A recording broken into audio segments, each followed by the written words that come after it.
All right. Hello, everybody. Good morning, good afternoon, or good evening, depending on where you're joining from. We're right at the top of the hour, so we're going to go ahead and get started as folks trickle on in. But thank you very much for all joining us today to talk about powering public health with open source.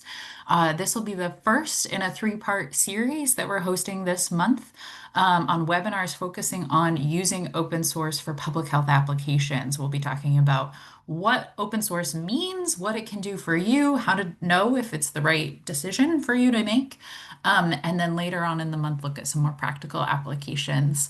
My name's Sonora Stampley. I'm a program manager with the Digital Initiatives Group here, and we'll also be hearing from my colleague Reagan Makoba later on. As we're getting started, we want to first hear a little bit more about everybody who's on the line today. So we have a quick Menti poll or Mentimeter poll. I think I'll have a colleague of mine drop the link in the chat. You can also use this QR code. It'll just ask you a quick question. Where are you joining us from today? We will be using Menti a couple of times throughout today's session to keep it more engaging. So once you open it up through the QR code or the link, go ahead and keep it open. And I'll go ahead and show our slide here.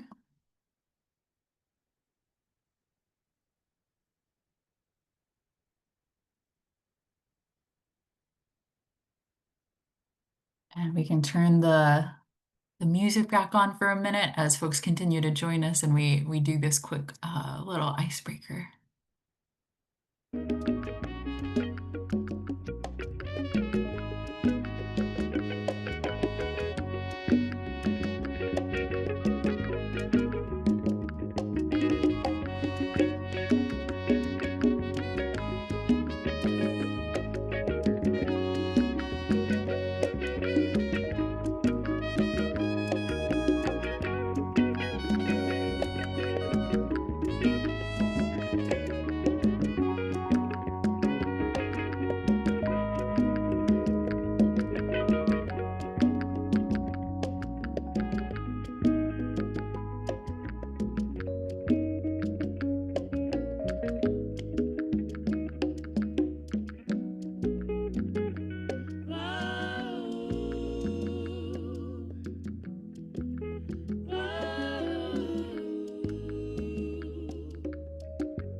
All right, I think that was about a minute in. It looks like we've got lots of representation from Western Washington here. I'm also joining from Seattle today, so that's great to see.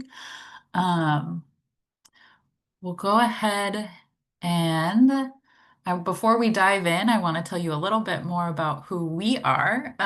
We're the Digital Initiatives Group with the University of Washington. Our team does a number of different e-health and digital health projects, really ranging from the more technical.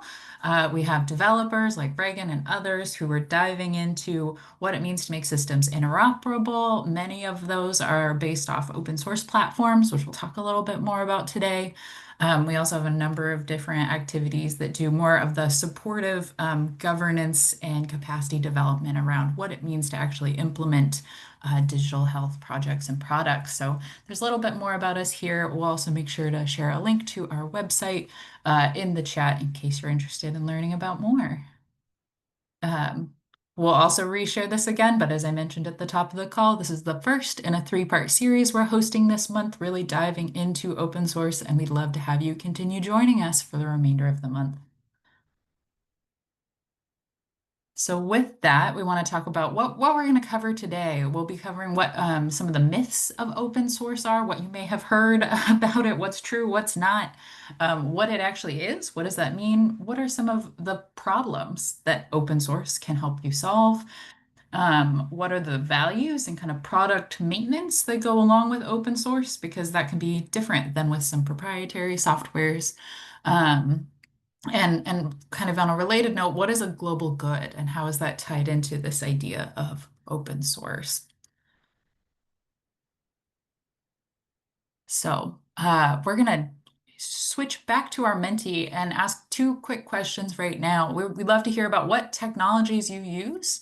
We'll spend about a minute on that response, and we'll give you a few options and then go to a question on which one of those you think might be based on open source platforms. So I'll go ahead and toggle back over to our Menti right now. And I see we already have folks responding, which is great.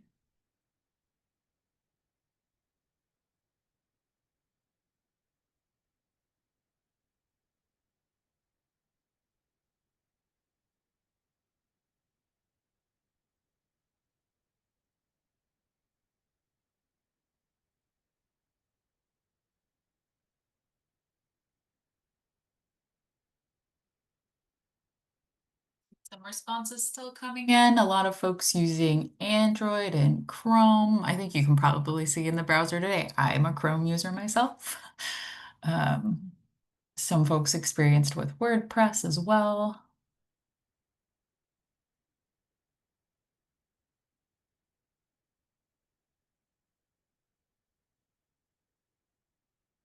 Got one more response. We'll let it run for just a few more seconds here.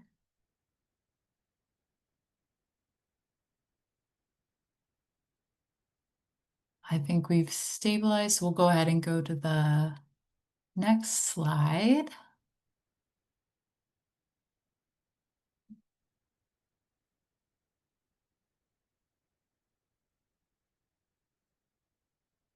Here we go. So now we'd love to hear of these five different examples, which ones do you think are open source?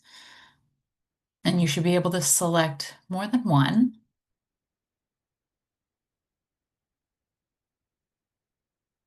So we will not be grading you at the end.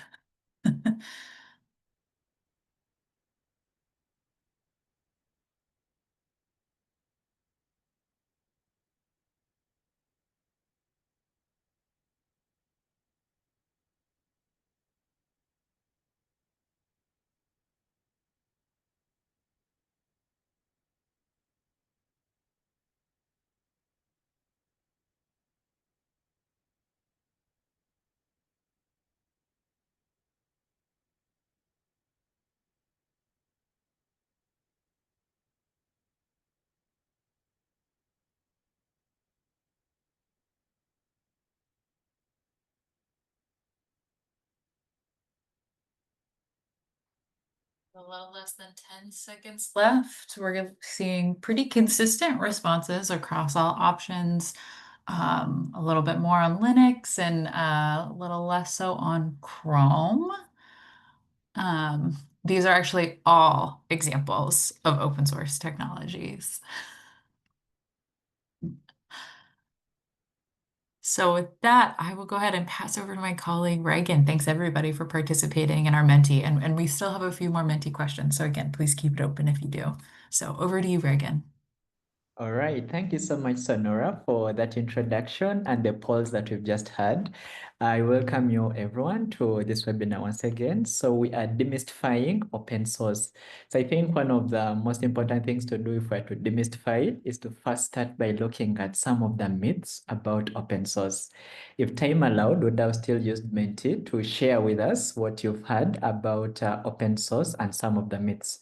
But we came up with some of these, about 7 of them, that I'm going to be running through really fast and see if they resonate with you or if you've heard something similar about open source. And the first one is the belief that open source is not secure. There is a belief that because open source has public source code, this is equivalent to vulnerabilities. But of course, this is not true. The fact that it's public source code, it allows for peer reviews, meaning there's so many eyes looking at the open source code, so they can quickly identify vulnerabilities and fix them as quickly as possible. So transparency doesn't necessarily mean that the software is insecure. The opposite is actually true. It allows the community, as we're going to see, to quickly fix some of the issues that come up with the software that is open source. The second myth that I've come across is the fact that open source has no to minimal support when it comes to using the software. And this is quite far from the truth as well. When you look at most of the softwares that are powered by open source, they usually have active and vibrant communities. And these communities offer support in terms of discussions on different forums, having chat rooms, and also some mailing lists. So in terms of support, as we shall see, open source can offer support through things like having interactions with the community members, but also having contracts that are enterprise level. So you can get a vendor that understands the software and they support you on the same. The third point is that open source is always free. And yes, there is some freedom in using open source, but not free in terms of not spending any coin on open source software, at least for some of those. So freedom in terms of open source, you have the freedom to use it as you want. You can modify the source code, you can distribute it as you want, but there is also a bit of a cost when it comes to some of the applications in terms of deploying them, customizing them, and then also trainings. So open source is not necessarily free in terms of not spending any coin. The fourth point is that open source applications or software is low quality, and this is of course also not true. If you look at some of the major tools that are used on the internet, you'll discover that a good number of them are actually open source and they are solid. They are very, very solid for you to use in your organization or even within a country's kind of approach in using some of the systems. So open source is highly reliable for those that we're going to be talking about. And then also open source does produce really high quality software for people to use.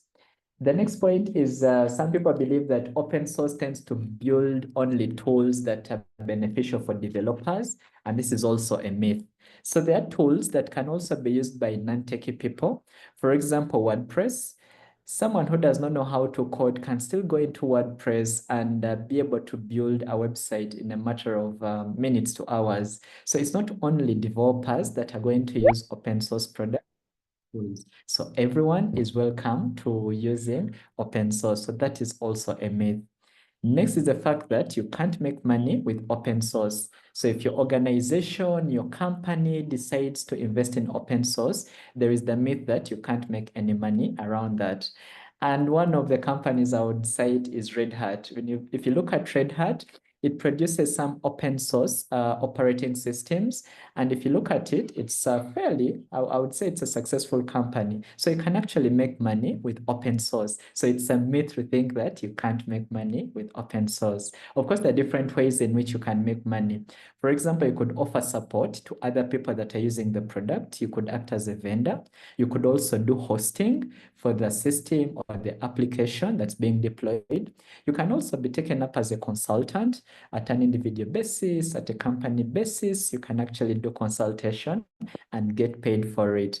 But also, there is the terminology of freemium, where there are products that have free features, but also premium features that you have to pay some extra. So some of the open source products you might find when they have dual licenses.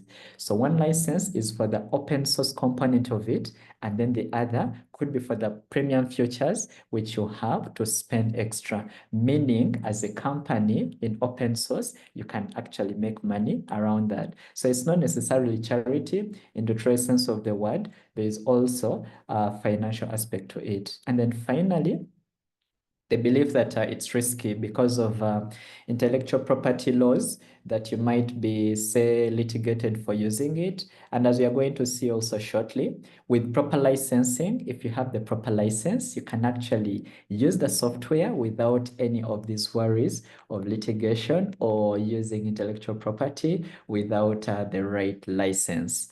With that being said, I think we move back to, we've already looked at now the myths, and now the next question we're going to ask is, what then is open source? So now we look at the definition for open source applications or software. Now, open source as it is, this is basically applications or software that is being developed by a number of people or by a community of people, and the source code that they use is freely available for everyone, meaning anyone can view it, can copy it, can learn from it, they can alter it, and also share it with other people as they see fit. If you go to GitHub, you might find an example of that. You'll find some source code that lies in the docket of open source, and you can utilize it as you see fit for your company or your organization. So the software, the code that builds the software is actually free for you to utilize. And as we shall see, there is usually a big community behind this software, meaning it's the one that builds it. So the question would be, who composes of this community? And the answer is me and you. So any of us can join a community that produces software that is open source. With that definition being said, I would like to again reemphasize, as we go to the next slide, what open source is not. So this is also very key. Open source doesn't mean that it is free in terms of not spending any money.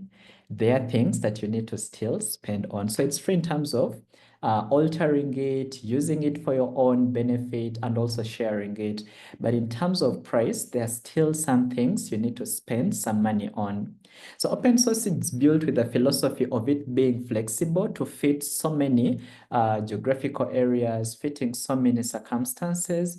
But sometimes you find that you need to tailor the software to your specific needs. So sometimes you'll need time to customize the application to your needs. There might be need for some design changes. You might need to develop some features on your own. So all this will require you to spend some money.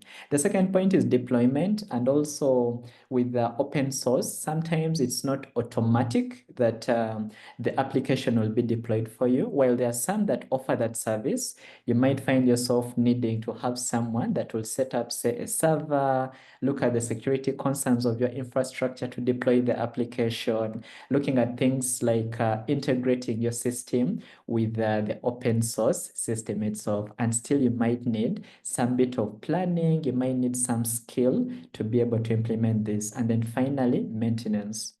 This is not only limited to open source applications, but also other proprietary applications need some sort of maintenance. So you need updates to fix some of the bugs, to benefit from the new features, fine-tuning the application itself to work better, and then also things like continuously training the users of the application. So training and then the support, all this might require some bit of money. So while open source means you have access to the source code, but there is also the other side where you might need to spend something in doing some of the three aspects that I've already highlighted. So that is very important for us to keep in mind.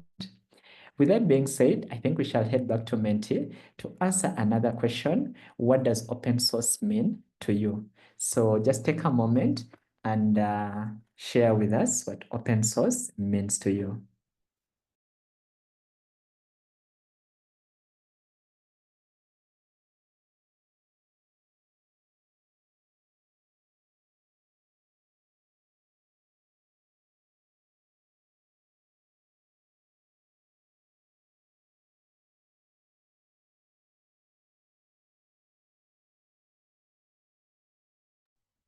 Okay, so you can just type in the chat there. What comes to your mind when you think about open source as software or as an application? What comes to your mind? Okay, we can see some answers. Someone believes that it's free. Okay, talked about the freedom it comes with. Okay, a strong global community, no initial payments. Indeed, you're going to see that. There's great collaboration, flexible source code. Yes, we've already mentioned that. All right, thank you for these great answers. Indeed, they align with what you're going to see about open source with even what we've already described. Okay. Okay, keep those answers coming in. It's customizable for your needs, indeed. Yes. Open source does allow flexibility. Okay. You're able to build on the best existing technology. Brilliant answer. Okay, a way of making my project dollars go forward by building on what has already been built. Okay, you don't reinvent the wheel. Equitable and not paywalled. Indeed, this allows to have everyone access some of these products or softwares. Okay, I think there are some answers still coming in. Feel free to keep them coming. Less scope for vendor lock-in. Indeed, that's also very key, as we're going to see. Okay, as we're moving forward now with some of these definitions you've shared with us, now that we've understood what open source is and what it's not, I think it's important to unpack the values behind open source. So let's look at some of the values that power open source communities and the products themselves. Now, one thing you'll quickly realize when you join open source communities is that open source is more of a culture than just having public code bases that go about on GitHub or Gitbucket or whatever. So open exchange is one of the core values that open source ascribes to. So there is the culture of freely exchanging ideas, sharing code, as we've already mentioned, but also solutions to challenges that you might be having as a company. So different people can come in to offer you some solutions with the challenges you might have as a company as you're using some of these open source products or software. The second one is collaboration. So teamwork is very key in open source. So there's shared ownership of the product, of course. So as you're collaborating, everyone has a sense of ownership to the product itself. And with the fact that there is teamwork and so many people coming from diverse backgrounds, it allows for a diverse perspective. So collaboration also lies at the heart of open source communities and then also their products. The third point is reusability. So there's a philosophy of modular thinking when building things around open source. And this means that one developer might build something, and then another developer might build something, and the third developer might use the two modules built by the different teams, put them together and have something even newer. So there is this benefit of you write one piece of code and it can be shared with someone else, meaning you don't have to reinvent the wheel. It allows for you to share code amongst yourselves, which I think allows you to not always start from scratch when you're building something. The third point is transparency, and we've talked about the reason why this should also be a core value, with the fact that if there's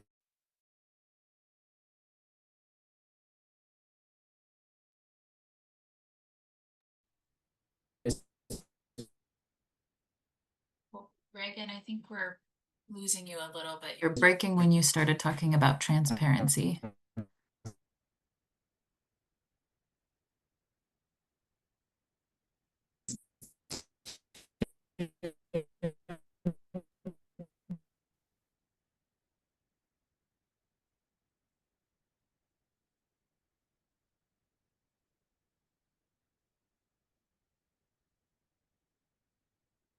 and quickly is also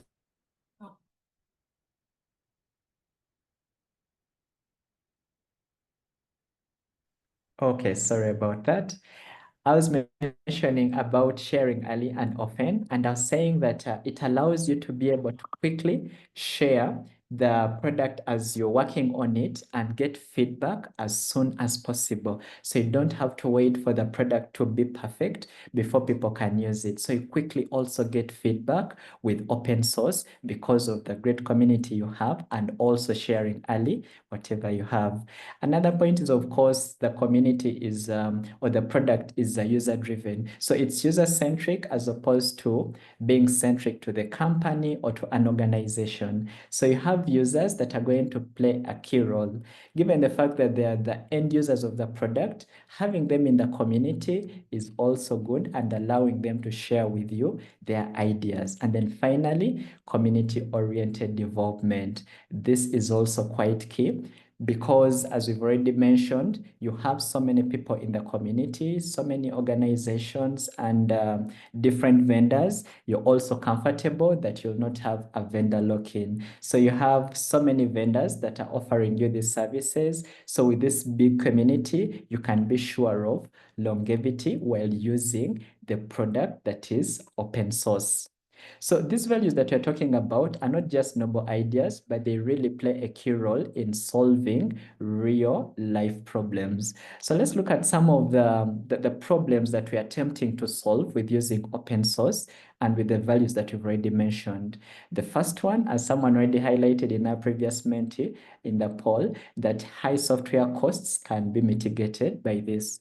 With open source, as we've already highlighted, one, you may not have exorbitant costs at using the application or using the software. So right from the start, you have low to minimal costs when using these softwares. And even the licenses, you do not need to pay for any of them. They come free of charge. So right at the offset, this is good for any organization that is starting out or trying out to see if an application or software would work for them.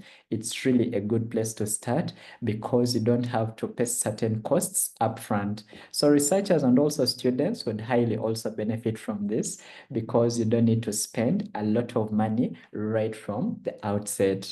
The second problem that it solves, as we've already highlighted, is vendor lock-in. Vendor lock-in, because you have a big community with so many vendors, so many organizations, so many people, you have the opportunity to switch vendors if you need to. One might no longer be available, but because there are so many vendors that understand the same product, you can quickly switch them. But also the benefit of you being able to self-manage the system yourself. If you have the capacity within your organization, you may not even need a vendor. You could have one of the key players in the organization join the community and be able to support your organization. So you have access to, of course, the source code, the community is available, so you do not have worries of a vendor deciding to retire. Once they retire, you can quickly pick up on another one. The third point that you're also solving is transparency and trust issues.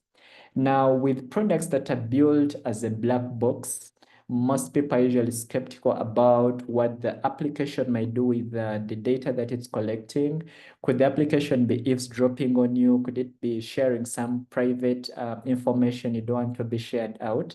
But with the transparency that comes with open source, you're able to see what the code does. You're able to see exactly what it does not do. So you can be safe and know that either your data, your integrity is safe with you. So open source also has this benefit and it solves the issue of trust. The fourth one is also poor integration. Sometimes with private organizations, sometimes they tend or we tend to build to build software that attempts to solve one problem without worrying so much on other problems that might come through being solved by things like integration. But as we're going to see, open source attempts to have open standards, standard APIs to make integration easy. So this being a philosophy of open source, this always comes baked into the applications, as we're going to see. The other point is skill development gaps, similar to vendor lock-in. The fact that you have a big community, you can be sure that there will be skilled people, skilled organizations, skilled vendors to help you if you have issues with the product or with the software. So this is also a very important thing, breaking barriers, especially when professionals or developers or even students are interested to understand the product, but if they do not have access to the source code, it becomes really hard for them to gain skills around that. But with open source, it fosters a spirit of people being able to gain these skills as they go about, even in the community. And then finally, a fragile digital sovereignty. Now, this sometimes happens in organizations or even in countries whereby a country is skeptical, bringing in a vendor to implement for them a system or hosting for them.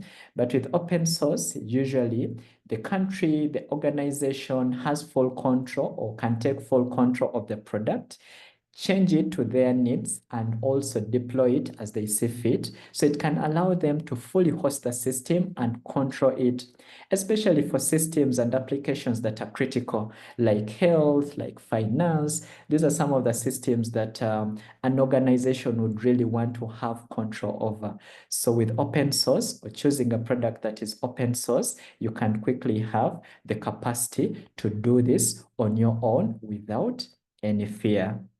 All right, reaching this point, we're going to head back again to Menti. And now we're going to ask the question, what problems do you think open source can help solve at your workplace? So head over to Menti and share with us what you think from what we've said so far. So what problems do you think that open source products can help solve at your workplace with what you've already mentioned? Okay.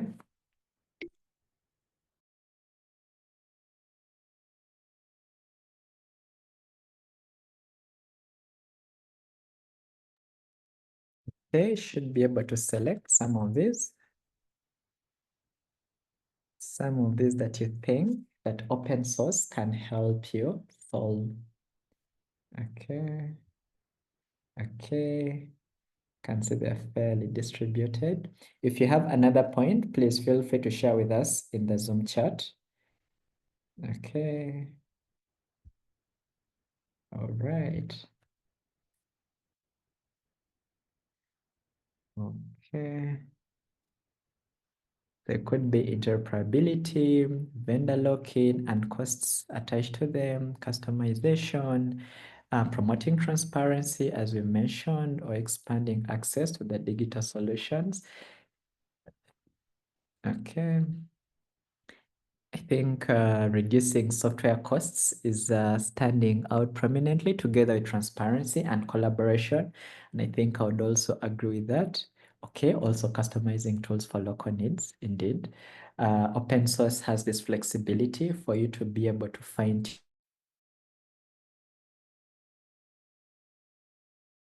tune them.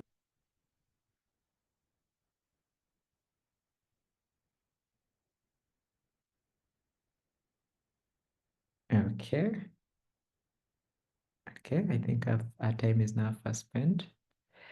All right, thank you for responding to our poll.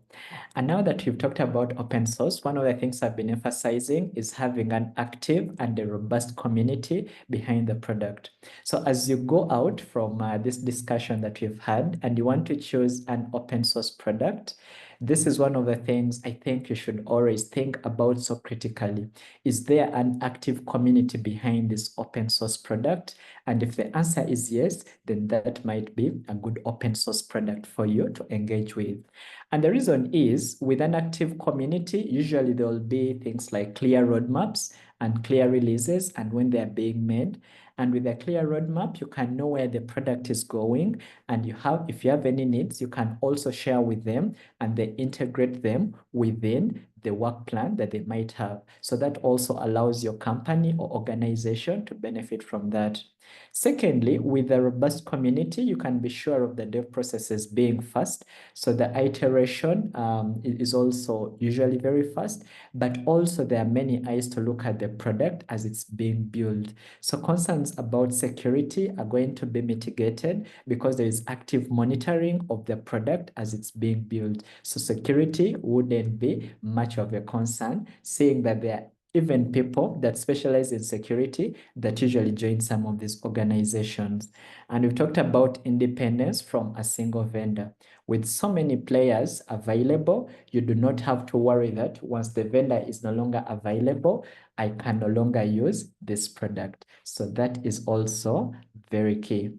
Now we shall do one more Menti, and then we shall dive into the last part of our discussion. And this time, would like to know what concerns do you have about using open source in healthcare? So now we're narrowing it down to healthcare. So just head over to Menti and still just select some of the answers you feel best satisfy this question. Any concerns that you might have about open source specifically in healthcare? Okay, you can select more than one answer. Okay, can see some answers. Okay, okay, I see compatibility with existing systems. Okay, that would be a valid concern when choosing one. Okay, I see it standing up quite prominently. Unclear ownership and accountability. Okay, that's also true. Security and data privacy risks. Okay, talked about this, and indeed in healthcare, these would be concerns you want to mitigate or have a solution for. Limited internal capacity to customize or manage. Okay, that's also valid. You want to have a product that you can take care of in case the vendors are no longer available. Okay, keep the answer still coming in. Any concerns you have about using open source in healthcare? And if you have any other point that is not listed here, please feel free to put it in the chat. We really treasure your feedback about this. Okay. Okay. All right. I think now we shall go back to our presentation. Right, now we dive into the last part of our discussion, and now we want to narrow down from open source to look at two terminologies. One is digital public goods and then also global goods. How do these fit into the space of open source? Now, digital public goods and global goods are indeed all open source applications or software. The difference is in the specific criteria in defining them. And as you can see on the right-hand side, global goods are a subset of digital public goods, and then digital public goods are a subset of open source applications. The difference is that while anyone could have an open source application, there are some that have been credited. I wouldn't want to use the word credited, but there are some that have gone through a certain criteria and vetted that they satisfy it. And so they are now called digital public goods or global goods. And by the use of the group called Digital Public Goods Alliance, it has a criteria that it has established, and it updates the public about products that are open source that satisfy that criteria, and then they qualify as digital public goods. And most of these are not only in health, but also in other spheres like finance, environment. So it's beyond just health. And then Digital Square is the one that qualifies, or it has also come up with a criteria to qualify an application as a global good. So the difference is global goods are digital public goods, but specifically in healthcare, and they have a criteria that they follow. Now let's go forward and look at what a digital public good is in terms of definition and what the criteria is. By definition, digital public goods, of course, we've said that they're open source products, but they have to also be, or they have to contain open standards. They need to have open data. They need to have open AI systems. They need to also have open content collection. And of course, they shouldn't be causing any harm. And importantly, these digital public goods should be sustainable for the long run, but also scalable at scale. So by definition, that's what would qualify as a digital public good. It has all these standards, but also an open source product. In terms of criteria, it should have an approved open license, a given product right to qualify as the digital public good. It should have clear local ownership in the sense that when you're using it, you have ownership to it, so no one can come and claim it. Thirdly, platform independence. You should be able to run it on any platform as much as possible, and this would qualify as a digital public good. The other is documentation. So it's not only sufficient for the developers, but also the users of the product to have clear documentation on using the application or using the system. there should be a mechanism for extracting data. And also importantly, there should be a mechanism for you to be able to de-identify the data or to scramble the data so that it cannot be tracked or traced down to a given individual. That would also be a bonus, but extracting data is very important. It could be for things like doing some analytics or running some reports on that. So there should be some form of mechanism. The other point is also adherence to privacy and applicable laws. And as I've mentioned, some could qualify for geographical concerns. There are some areas whereby the data shouldn't be in the cloud. So can your application run offline? So also these are concerns that you want to have in mind, especially in building a product that you'd want to be a digital public good. The other point is, of course, having standards, which I've already mentioned. So having best practices really goes a long way for a product to be listed as a digital public good. Doing no harm through things like ensuring privacy, security, no illegal content or material in there, and of course, protection from harassment also qualifies for something to be a digital public good. And then for companies, organizations that are interested in having sustainable development goals, a digital public good really helps out on this because they're usually sustainable and also scalable. And those would be digital public goods. Now let's switch gears and look at the global goods. And as I've already mentioned, this is a subset of the digital public goods, but now focused on health. And on the right-hand side, we have some that are listed out, like OpenCR, which is a client registry, OpenMRS, a medical record system, OpenELIS, which is a lab management system, and then DHIS2, that really is good when it comes to reporting, and then also contact tracing. So with global goods, they also have a similar definition with what we've said about the digital public goods. But on top of that, noteworthy is the fact that they should also have an open license.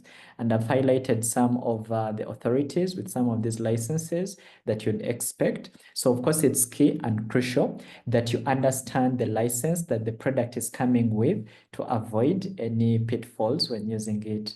A strong community, this cannot be emphasized enough. Having a vibrant and robust community really goes a long way in having a product being a global good. And with a strong community, there's usually need for good governance. So there should be a clear governing body that is steering the community and having clear work plans for where the community is going and with a clear roadmap. The third point is being funded by multiple sources. So you don't want to have a product listed as a global good, but with only one funder, whereby once the funder stops giving in money to develop other features, the community dies out. So you want to be sure you have multiple funders that are supporting the product as it is. The other point is also being able to deploy this system at a significant scale. So this could come in terms of the workload. The application should be able to hold its ground when it comes to holding a big workload in terms of the work being done there, but could also be from the users. Scalable in a sense that you can scale it, say, across the country, or you can scale it across states, or even across a continent. This really goes a long way in ensuring the system is able to do this to qualify as a global good. The other point also is being able to use it in multiple countries and not only being tested in one country. So it should be demonstrable that the applications that are global goods have been used in more than one country for them to qualify as such. And then finally, the application should be interoperable. So today we have so many standards that are defined by different organizations like FIRE, like HL7. All these go a long way in ensuring that if another application wants to communicate with your open source application, there is already a gateway in which it can communicate. And so this would be the global goods if they satisfy the criteria as we've listed it just down here. With that being said, I think we've come now to the end of our presentation. And now we head over to Menti and just get some feedback from you. Now that we've discussed all that we've discussed on a scale of 1 to 5, how are you likely to utilize or to use open source? Please share with us on the Menti just here so you can select a number from 1 to 5. Okay, saying some fives. Okay. Well, we're getting responses too. I think, as Reagan mentioned, that takes us to the end of our prepared slide deck of content. So if anyone has questions, feel free to raise your hand, unmute, or drop them in the chat.